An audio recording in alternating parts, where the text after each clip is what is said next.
river, run, run through the hills. Run, river, run to the sea. Run, river, run to your place beneath the sun. Run, river, run over me. Run through the land, you run through my soul. Bring me wisdom. Hey, this is Jan Lewis. Welcome to be my guest. Today we have from Northborough, we have Christine Alessandro, and she is the Executive Director at Bay Path Elder Services. And we have Kelly Burke, and she is the Director of the Northborough Senior Center. Welcome, women, gals. Thanks, Jan. And I had seen an article, I believe in one of our local publications, that really struck my eye, and it's very timely. And they have what they call a dementia-friendly group, and they're going to tell us what this is about. Who wants to get going on this? This is great. Who wants to start? Well, maybe Christine, because she was the one that got the ball rolling. You're the inventor, okay. Right. I'm the instigator. We'll put it that way. You're the founder. All right. About this time last year, I wrote a grant to the Metro West Health Foundation for some funding to begin a project to develop dementia-friendly communities. And we, in interacting with a few people in the community, and thinking about this is what we wanted to do, we also decided to engage the communities of Northborough, Marlborough, and Hudson for a few reasons. First, they were contiguous, and our office is in Marlborough, and I knew Kelly and I knew the other directors, and it just seemed like a really good fit. So I went ahead, I applied for the funding, got the funding, and after we got the funding, we went to Minnesota to be trained in this particular model. It's called Act on Alzheimer's. That's a trip. That is a trip. Did you have to fly? We did fly. Oh, okay. And it was a 2-day training, very intensive. And we came back really very excited about getting this initiative together. And Act on Alzheimer's is a model that they've been using for a number of years in Minnesota to create dementia-friendly communities. And a community doesn't have to be a town. It could be a couple of zip codes in a city. It could be a faith-based community. So whatever you define as a community. And the Act on Alzheimer's model is actually a 4-step toolkit process. So they give you a roadmap in how to go through the process. And one reason we really like this particular model was it gives us data on what the community feels their needs are. So it's not us coming in saying you need training. It's the community, and it's the community that drives the entire project. Wow. Is it a group that meets, Kelly, every week, or when does it meet? Yes, yeah, it's a volunteer-driven grassroots model. So the action team, who will be the people getting together about once a month, are comprised of every sector of the community. So there's people on there that are from local government, municipal government, police, fire, retail shops in the area, faith communities. We try to get representation from every sector of the community to make this all work. And have you gotten the word out to the local doctors' offices? But that's big. They deal with a lot of our seniors, and you know sometimes it isn't always the seniors who are being diagnosed with dementia or early onset Alzheimer's. Yes. I've read a couple of articles about people in their 40s. Yes. It's awfully young. Yes. And oftentimes it's their spouse that is the caregiver. Yeah. And with an early onset dementia, folks generally really don't know where to turn because this is so unusual. And it tends to get diagnosed a little later after the person has had a lot of difficulty in their job. Sometimes they even lose their job before they get diagnosed.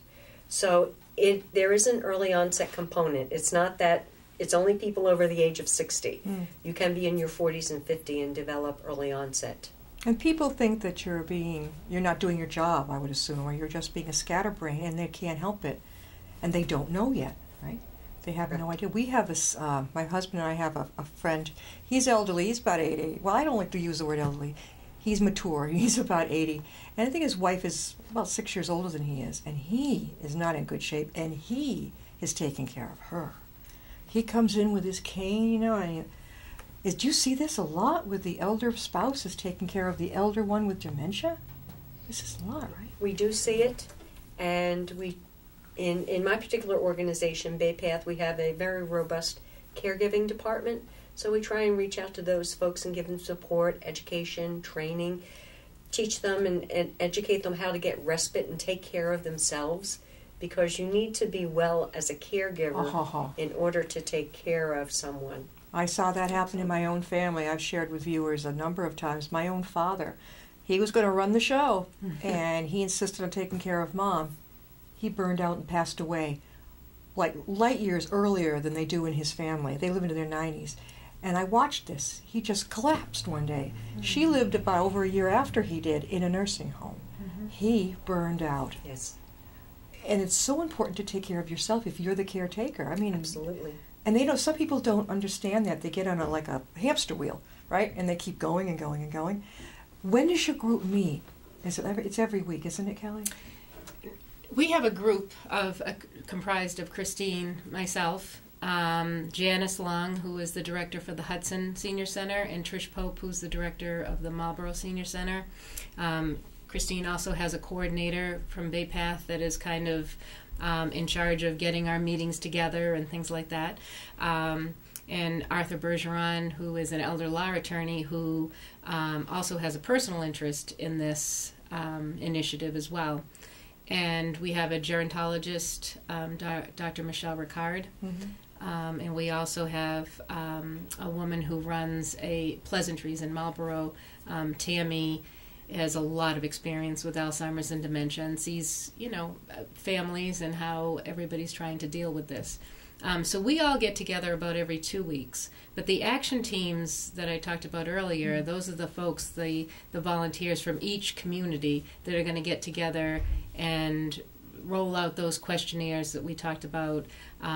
Those really will give us the data of what can Northborough do, what can Hudson do, what can Marlboro do. So those action teams are comprised of people within the community from every sector, like you said, including medical. Right.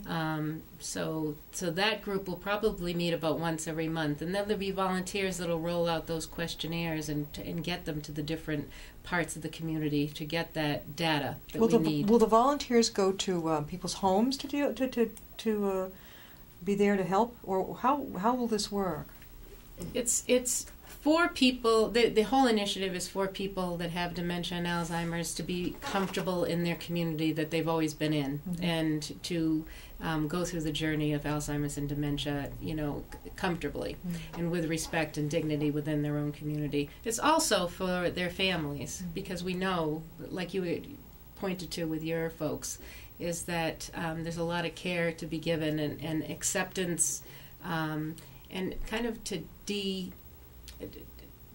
Alzheimer's and dementia has a stigma as well in our society, and part of our initiative too is to dismiss that stigma that comes along with. Definitely. And when you got the idea, I love the title, Dementia Friendly Group. When you got the idea, Christine, had it been brewing for a while, or did it just kind of hit you?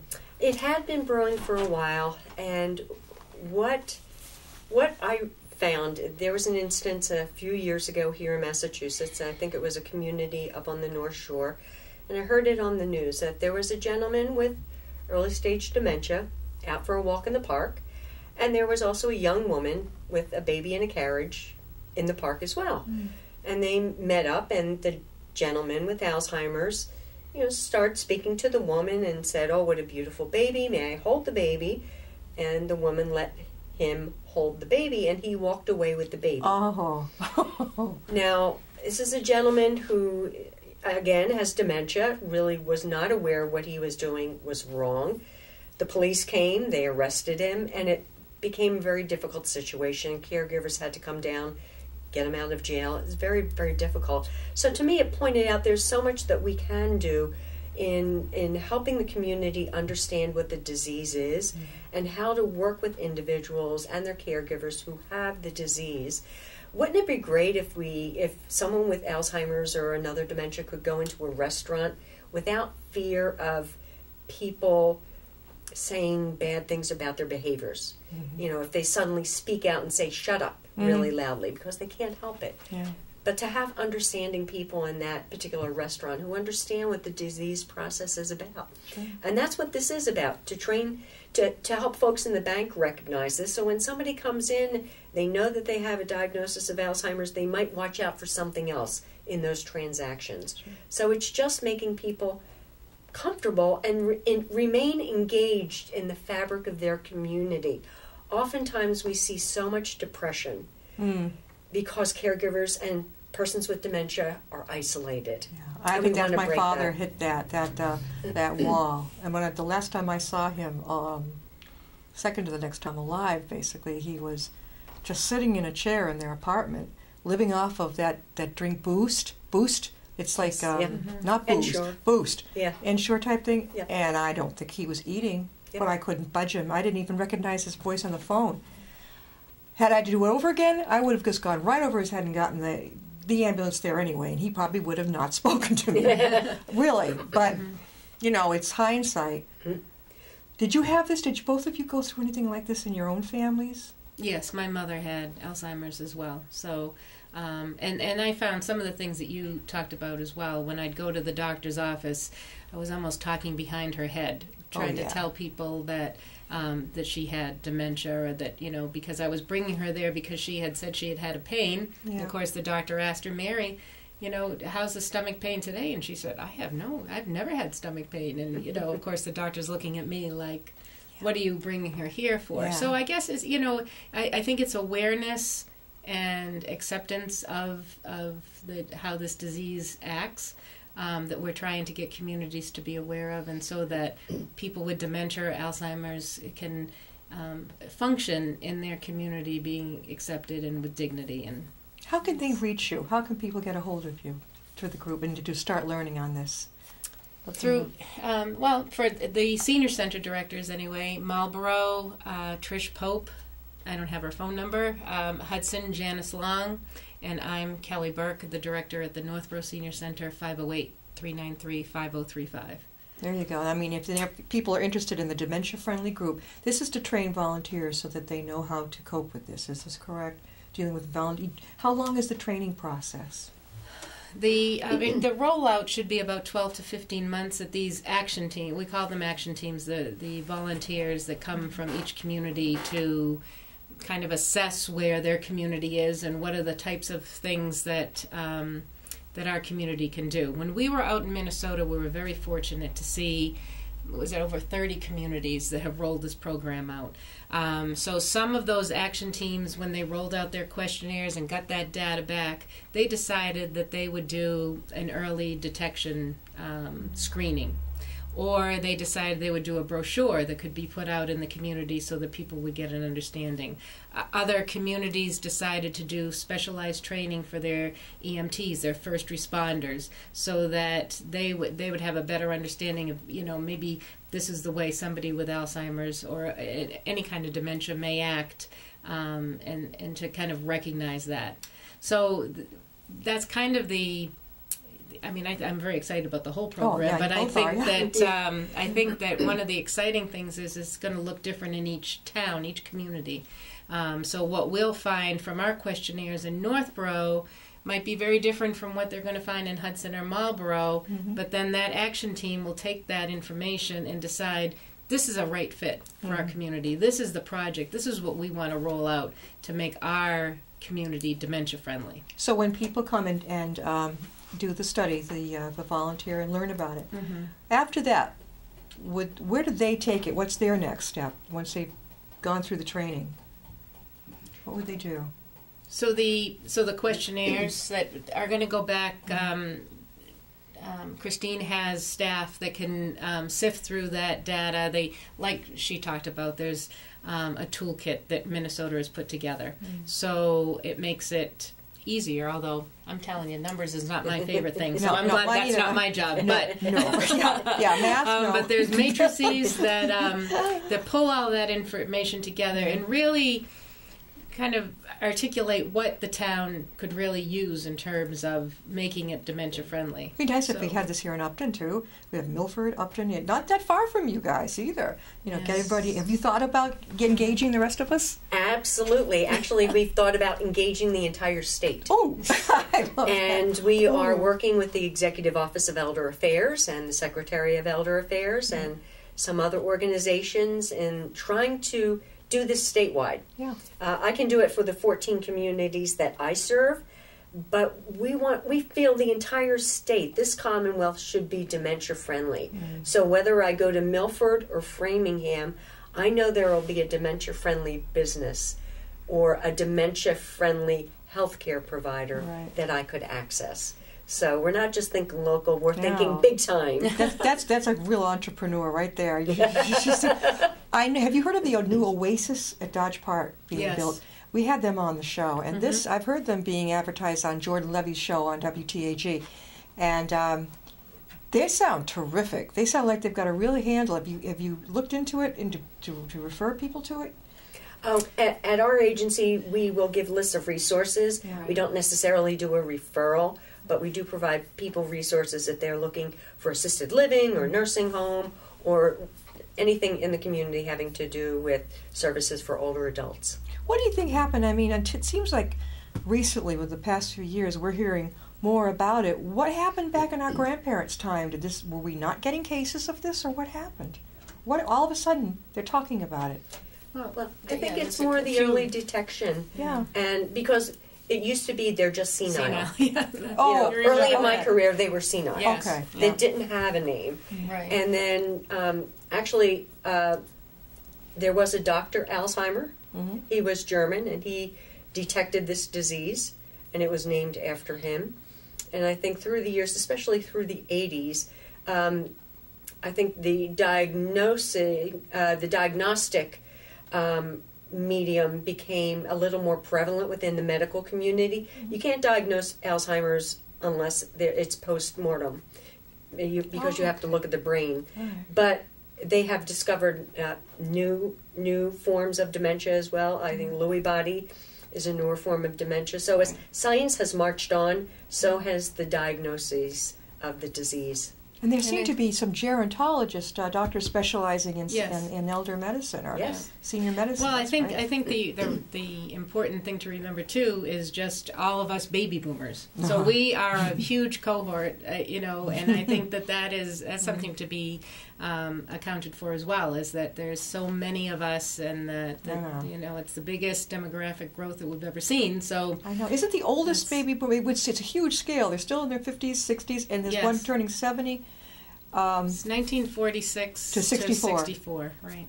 Some people will say, oh no, I say, well, what's your birth year? Yeah. Oh, yeah. Yeah. But when you think of the music with the kids in the late 40s compared to the kids in the 50s and then the early 60s, it's almost like three different groups. Right. But I'll never understand why they grouped us all together like that long of a shot. I'm not sure about the millennial group. Well, it has to do with post-war. Yes. And the number of births post-war. Right. Yeah, it shot up from after the Korean War. Especially like in the 50s and the guys were coming home. I know my cousins, I think my uncle was in the Marines, and it's kind of cute when they come home. Do you find that many caregivers are hesitant to talk with you? They're, I don't know, if embarrassed or they're just afraid? I think like we talked about, there is a stigma. We see a lot of that with mental health issues as well. And I think that's part of our initiative is really talking about it and making it okay that you have this, you have a dementia, and yet your community is still the same community. The community is going to embrace you, is going to stand by you as you go through this and understand you. Right? So Northborough Senior Center, they're on top of this, and you're at Marlborough? Christine? My office, I'm an Aging Services Access Point and Area Agency on Aging. So my office is in Marlborough, but we cover 14 communities in Metro West. That is fantastic. It's an educational type of thing for people. Tell them again how they can reach you. Let them know. Well, you give your information. You can reach Bay Path Elder Services at 508-573-7200. Our office is located at 33 Boston Post Road West in Marlborough. Dementia-friendly group. Now, we're not talking about a group that meets of people who meet like a support group every week. It's not that. It's a training for volunteers to learn more about it. How are you getting the word out there? Are you giving presentations at other places? We've done. That's how we started off with the Northborough Senior Center, with Hudson Senior Center, and Marlborough as well. We all had community education meetings, and we opened it up to everyone in our communities to come and learn more about dementia-friendly communities. So at some of those meetings, we had people step forward and say, you know what, my mom's been on this journey for a long time, and finally I have something that, I know what it feels like. I want to make Northborough a better community because of that. Was she a caregiver? He long distance, and it's his mother, but he's been involved in a lot of the decision making, and his mom unfortunately is about at the end of her journey, but he wants to let other people know his experiences and how can he make his hometown now, Northborough, a better place. You were going to say something. No, I'm always awed by the fact that individuals who are caregivers find this very, very important. Mm-hmm. And this person that Kelly is talking about spontaneously came up to her and said, I want to be involved. It's really important to me. Mm-hmm. And that's how we're also trying to reach out to people, because if you're a caregiver, you may not be watching TV, you may not be reading the newspaper, you may be watching cable, but to know that there is something that's going to grab the heart of you and you'll be able to give back because you've been on this journey, to me, that's really, really important. And I want our communities to understand that to remain engaged, to be able to go to church or synagogue or to the bank or to the pharmacy is still important, whether you have dementia or not. I wonder, are there groups for people with dementia? I mean, like, how they have support groups and using the word friendly support. Have we started anything like that yet where they can actually come into the same room? Probably people at different stages of the situation, but something where they don't feel alone, where they can congregate. Mm-hmm. They have support groups for breast cancer and these different things. How about for people with dementia? There are support groups out there in the community already, but one of the other activities that we are looking into, pardon me, is creating something called a memory cafe. Oh, how cool. Which is a place in the community where individuals with dementia or an intellectual disability and their caregiver can go and have an activity, perhaps have snacks, people able to talk to each other, and just be able to socialize with each other. And there's already one in Marlborough. We'd like to do a second one. There's a few throughout the state. Where is it located in Marlborough? It's at Pleasantries Adult Day services. I believe it's the fourth Sunday of the month. Tammy has it's a get-together for people with dementia, persons with dementia, and their caregivers. And it's a great social group. It's a great time. And people will engage in an activity, and the caregivers might sit there and have a conversation. That's so important that both bases are being covered here. Exactly. Both. It's not just the caregivers being ignored by, for the patient. If people don't understand that Alzheimer's, dementia, it's not a death sentence right out the bat. I know somebody lived in her 90s and had it. I mean, really, it seems to be different. I see in the obituaries, people are not super young. I mean, it goes on for a long, they have a life. Yes. And it's so important to remain engaged in that life.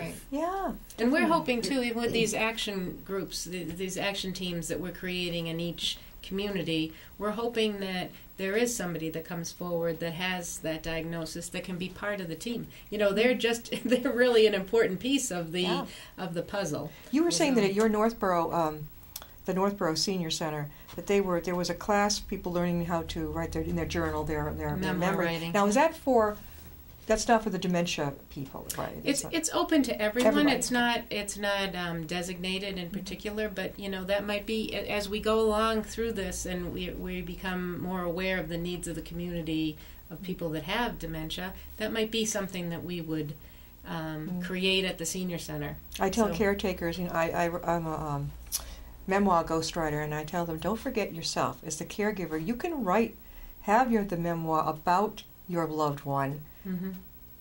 written, okay, because a loved one probably doesn't remember. You can write the memoir or have it written about your loved one, which is very, very cool. You can tell their story, even if right now they can't. Right. But you can tell their story. Yeah, absolutely. I think that is. Do you ever find art is really helpful a lot? We've been going Absolutely. to conferences and things like this since we've been involved in this, and music and art are it's just so inspiring because those are the music. A lot of times, lyrics to old songs are something that is right there. It triggers something in their Yes. mind, Yeah. and then maybe music combined with the paintbrush. Yes. Oh, absolutely. A lot of those groups are. You know the adult coloring books coming out now. Yeah. Oh, yes. We have that at the senior center as I well. think that is so. I think I've got like. Can you get enough of them? Yeah.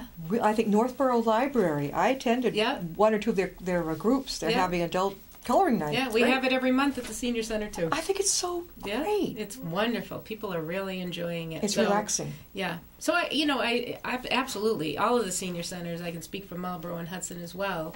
There are ways to fit these things in for people that are having any kind of issues with dementia or Alzheimer's. There's something to do. Well, we're going to wrap this up. We've been talking with Christine Alessandro, and she's the executive director of the Bay Path Elder Services, and Kelly Burke, and she is the director of the Northborough Senior Center. Right. And they are running dementia-friendly group. And it's about doggone time. I think this is awesome. Ladies, thank you for being on the show. Thanks, Thank Jan. you. Thanks so much. And come back again and later and tell me, it's been going on for how long now, your group? 6 months. 6 months. I've been working on this 6 months. Come back later and say how it's going further, and maybe you've got a few extra people in on board, like maybe Upton. We'd love to have it. We'd love to see it Yes. across Oh, yeah. Massachusetts and beyond. So. Thank you, and we'll see you next time. I'll be my guest.